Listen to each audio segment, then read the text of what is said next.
Hey everybody, spideylibrarian here, and today I would like to talk about Marvel Strike Force, about why I love this game, why I hated this game, and why I left. I've since returned, and I'd also like to talk about some of the obstacles, challenges, and situations that may make my return a little more difficult in terms of playing catch-up. I was playing Marvel Contest of Champions when I heard Foxnex was going to release a turn-based combat RPG featuring Marvel characters. Being a huge nerd for Marvel games as it is, I was doubly excited to learn they were making a turn-based squad combat game. I'd been missing one since the Marvel Avengers Alliance games were discontinued. This game was going to be my absolute jam. And at first, it absolutely was.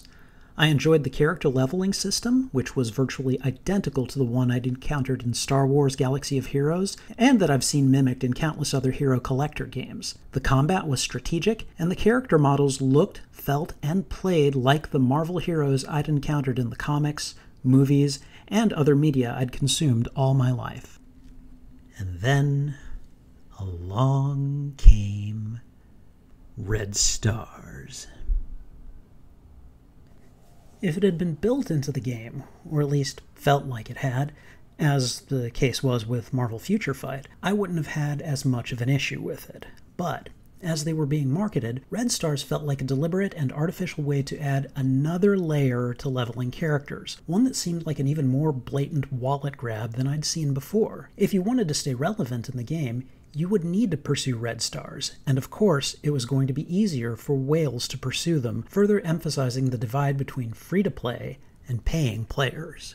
I've never been purely free-to-play, but I tend to be very picky about when I spend actual money in mobile games. If I'm enjoying a game and feel I'm being respected as both a player and a fan, I'm much more willing to support the game. Red Stars made me feel neither respected nor heard, and at that point, Marvel Strike Force had yet to get more than $1 or $2 from me. I stuck around for a few weeks after they were finally introduced into the game, but after being highly dissatisfied with the developer response to community concerns, I, a one-day launch player, reluctantly decided to leave Marvel Strike Force in November of 2018. It wasn't easy, because I enjoyed the actual gameplay, but I wasn't willing to continue playing a game that, I felt, virtually mandated I pull my wallet out in order to keep up. I left the game, and at the time, I didn't think I would be coming back. Then, over a year and a half later, in July of 2020, I returned. Maybe I just got bored playing Marvel Puzzle Quest. Maybe I just really wanted some turn-based RPG combat action. Maybe I just finally felt like giving MSF another shot. Who knows? All I do know is I was looking at the game again, I saw that it was doing okay, and there were a lot more characters and I wanted to see how they worked. So, I came back. I'd been gone for over a year and a half, and the game had changed drastically. While the basics were the same, build a squad, level them up as best you can, and overcome the opposing squads with them, there were significant additions to the game's roster, a new game mode, and a shift in the focus of how the game's meta really worked. Here's a quick overview of the changes and issues I've noticed since returning to Marvel Strike Force, and how I'm working to meet the challenges they present. Number 1. From individuals to squad synergies. Does anyone remember the launch of MSF? Like, when Yondu, Quake, and Crossbones were the AoE DPS characters to get and level up? When Night Nurse and Shield Medic were among the best healers in the game? When Black Widow was necessary and impossible to farm? When Iron Man was actually considered a legendary? It's no real surprise that Marvel Strike Force has evolved and changed its focus, but it's another thing to see it in practice when you've been away for so long. At first, you could build a strategy around a single character, if they were powerful enough. You luck into Captain America, you could make him the centerpiece of a squad that could hide behind him. You could take Night Nurse into raids to keep your squads alive. It was not uncommon to find players creating squads that mainly depended on how well a single character performed. Nowadays, That kind of talk, while not completely gone, has been severely curtailed as the focus has turned to overall squad performance, how well every squad member synergizes off one another, and how the entire team can dominate the opponent. There may be linchpin characters that help make a squad even better, but the conversations I've seen from my alliance and on message boards tends to focus more on getting Squad X built up, as opposed to getting Cap or Rocket or Shield Medic built up. As a result, my roster reflects this earlier philosophy, with characters who have been built up who are no longer very relevant. Yondu has virtually no use in the game anymore, OG Spider-Man is no longer viable, and Crossbones has been left by the wayside. When I returned to the game, these characters were in my top 10, and while that has changed, they are higher up than many characters that I use much more regularly in the game. There's really very little I can do about this, aside from continuing to level and sink resources into characters that are more relevant to the game's meta. I've chosen just to see these characters and others like them as goalposts to pass as I take my roster further into the game. Number 2. I'm still in the same arena slice, and probably Blitz. For many mobile gamers, longevity can be a huge advantage. Veterans who have been around for years, developing their roster and investing time, and money in some cases, into the game, will have a significant edge over newer players who are just starting out, and who have missed out on lots of passive rewards within the game. And since most mobile game developers know this, they create slices where accounts that have been around for approximately the same amount of time can compete against one another in placement events. These groups are great for new players who don't have to worry about competing against old-timer McCracken or Blue Whale Everplayer for the chance to get top prize in Blitz or Arena. When my account was created, either on or just before launch, I was put in a slice with players who were around at the beginning. And from what I can see, difficulty-wise, I'm still in that same slice. I'm competing with a group of players who entered the game around the same time I originally did, then kept playing and working on their squads and roster while I didn't. And it's made a huge difference. I've got squads at 250k power, and I'm struggling to place in the top 1500 every day. I've seen slices on other players where those numbers would land them in the top 500, or in some cases, the top 100. I say this not because I'm bitter. It's my own fault for leaving and then coming back after such a long time, but simply because it's a consideration I need to be aware of. It might be worth Scopely's time and effort to consider shifting accounts around that are in these kinds of situations, as I'm sure I'm not the only one that's left the game and come back, but I also don't imagine there's a lot of people in my situation. For my own part, I'm just treating it as a challenge that means I'll have to work harder, grind a little more, and perhaps spend a little more to work my way into the upper echelons of the Arena and Blitz modes. Number 3. More legendaries.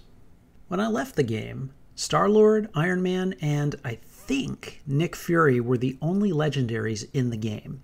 Now there are nearly a dozen, each requiring their own teams and progressing levels to unlock. And while the focus of the game may have mostly shifted from individual characters to squads and synergies, the legendary characters and some other meta characters are to some degree the exception. This is because legendaries, for the most part, can really help your gameplay experience. Star-Lord not only enhances the Guardian squad, bye-bye Gamora, but can serve as an energy generation battery for just about any other squad. Magneto's AoE blind has been as helpful as an offensive boost as it has been infuriating to deal with when I've played against him. As I slowly acquire and level the legendaries that are still out there, I see how they enhance my roster and overall gameplay. Squads and synergies are important, but acquiring legendaries definitely enhances that aspect of the game. Upon my departure from Marvel Strike Force, I had only unlocked Iron Man. Since my return, I've managed to unlock Star-Lord and Magneto, with a hopeful look towards Shuri on the horizon. They've all enhanced my gameplay and given me options that I lacked previously. Acquiring the remaining legendaries is something I'm currently planning for, and even though it may be a while, I'll eventually get them and improve my standing in the game. Number 4. Teams rise, teams fall. While there were plenty of strategies to build around a single character at the time I left the game, Teams were still around, and strategic synergies were clearly on the horizon. Back in the game's early days, one of the meta teams to put together was the Defenders, and I returned to an account where that had been the case, with a very high-power Luke Cage and Daredevil. While the Defenders are not quite a trash team now, they have clearly been eclipsed by many of the new squads and characters that make them up in the years since. Upon my return to the game, I faced a choice: work on those not quite as good anymore teams, or begin building squads from scratch that were more in line with the game's current meta. Since I was close to reaching several goals with the Defenders, including the first 3 nodes of Heroes 7, I decided to invest a little more in them, and as soon as I'd cleared the nodes I needed, started working on my Asgardians, Symbiotes, and Sinister Six.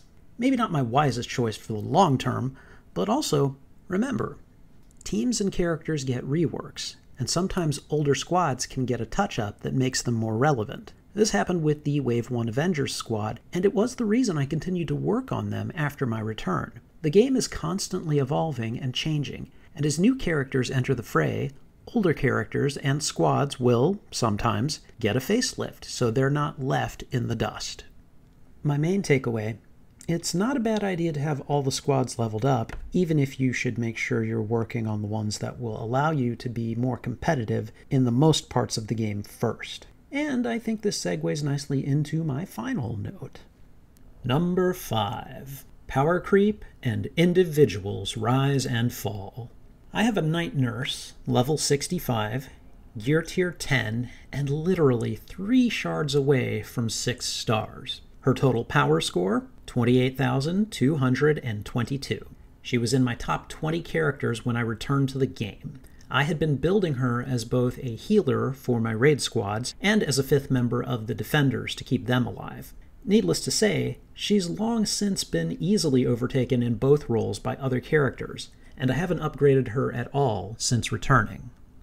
We've had better healers such as Shuri, Ebony Maw, and of course the current Queen of the Mountain, Minerva, come into the game that it's currently unthinkable to need Night Nurse at the level I've currently got her. Of course, that could change in the future if she gets a rework, but in the meantime, I've got to look at which healers are best for the squads I want to prioritize.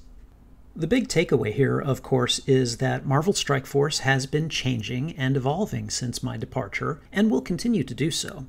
Symbiotes are an amazing squad right now, but who knows if they will still be considered great in a year. Same for Sinister Six, or Asgardians, or even Black Order. But this also applies to individuals of currently great power, such as Ultron, Black Bolt, Hela, Emma Frost, and Minerva, among others. At the start of the game, Yondu, Crossbones, Gamora, and Black Widow were in these upper echelons. Even legendaries such as Star-Lord have seen themselves power crept out of as much use by other characters, as Marvel Strike Force has added game modes, new characters, and additional leveling capabilities. So, much the same as in the previous category, it's not a bad idea, theoretically, to have all the characters leveled up, but as with groups, individuals shall rise and fall, and the only constant change shall be the change wrought by power creep. I'll have to prioritize some characters, but remain flexible as the meta continues to evolve. My return to MSF this year has been a pretty good one in terms of my roster development. By the year's end, I should have nabbed 3 legendaries, will have more than doubled my TCP from my return in July, and can look forward to getting more legendaries and unlocking more characters. I found a good, active alliance to raid and war with, and they've provided good advice for me as I've caught myself up, even when I've been stubborn and went in my own direction occasionally. No, I want that M'Baku! I want access to Chaos Theory! I'll get more Vulture later! In any case, I think I've returned to this game for good, and I have some opinions about it, which I should be hopefully sharing once I figure out how to successfully manage an upload schedule. I've always loved Marvel, and I've always liked turn-based RPGs, so since I left the other Marvel mobile games behind, for now at least, Marvel Strike Force will have my full attention. If you've made it this far, thank you for watching me analyze my own return to Marvel Strike Force. If you enjoyed this video, please leave a like and subscribe to my channel. I also do Marvel Strike Force and other gameplay on Twitch, and I'm also active on Instagram and Twitter as spideylibrarian.